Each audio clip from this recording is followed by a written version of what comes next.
लिखा हुआ था कि जनाब 2 या 3 आदमियों को फांसी की सज़ा हो गई। 8-10 साल केस उनका चलता रहा।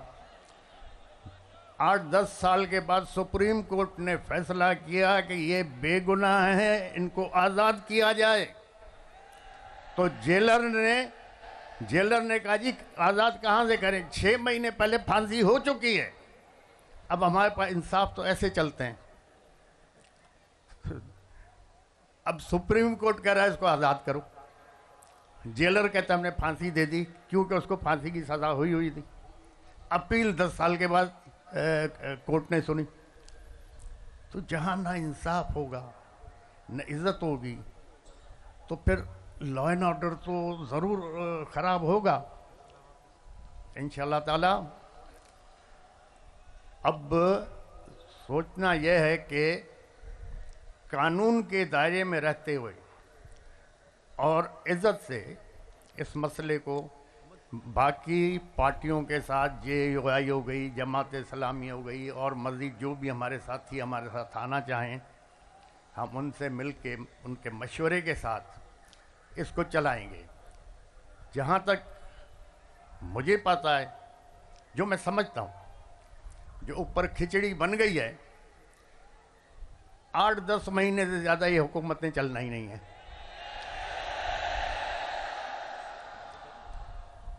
8-10 महीने से ज़्यादा नहीं चलना। अब पिछले जो 20 महीने हुकूमत थी उसमें जो महंगाई आसमान पे गई है, उससे क्या हुआ है? उससे हुआ ये है कि जो मिडिल क्लास थी वो ख़त्म होती जा रही है। अब इस इलेक्शन के बाद आप देखो महंगाई आसमान पे जाएगी।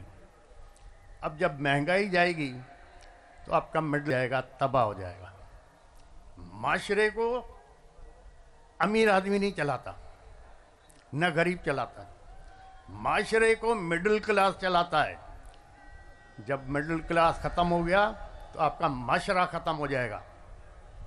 तो खुदा के लिए जो ये देख रहे हैं हालात किस तरफ हमारे जा रहे हैं, इनको सोचना चाहिए। और ये 8-10 महीने से ज़्यादा हुकूमत चलनी भी नहीं है। हो सकता है अब फ़ौज ने सबको आजमा लिया, अब आजमाने के लिए बचा क्या है? हो सकता है इमरजेंसी डिक्लेयर हो जाए या मार्शल लॉ लग जाए। यही जज उसको प्रोटेक्शन देंगे, यही जज जो इधर बैठे हुए हैं, यही जज लीगल कवर देंगे। तो हालात अच्छे नहीं हैं। दूसरा, मेरे दोस्तों ने कहा कि जी हम बाइकआउट करें इलेक्शन। मैंने कहा नहीं, आप बिल्कुल लड़ें। अगर नहीं लड़ते इलेक्शन तो हम कैसे इन लोगों को एक्सपोज करेंगे? अगर कुछ दोस्तों के कहने पे हम बाइकआउट करते तो ये लोग एक्सपोज ही नहीं होते। अब इतने बुरी तरह से एक्सपोज हो गए कि नेशनल और इंटरनेशनल लेवल पे ये बदनाम हो गए। इस इलेक्शन को कौन मानेगा? क्योंकि सारे इलेक्शन फ्रॉड पे थे, रिजल्ट पहले बिके हुए थे। तो इंशाल्लाह देखें, खुदा अच्छा करेगा। खुदा ताला आप लोगों को, इस मुल्क को, हमारी फौज को अपने हिफ्ज़ अमान में रखे और हर आफत, आजमाइश, तकलीफ, दुश्वारी से पनाह में रखे। हमारे जजों को, हमारी फौज को खुदा रहनुमाई फरमाए कि इस कौम के, इस अवाम के फ़ायदे के लिए सोचें और काम करें। आप लोगों की सबकी मेहरबानी। आप लोग दूर से आएँ। और दूसरा, ज़्यादा मैं तकरीर कर भी नहीं सकता, तकरीर मुझे आती नहीं। मेहरबानी। खुदा हाफ़िज़।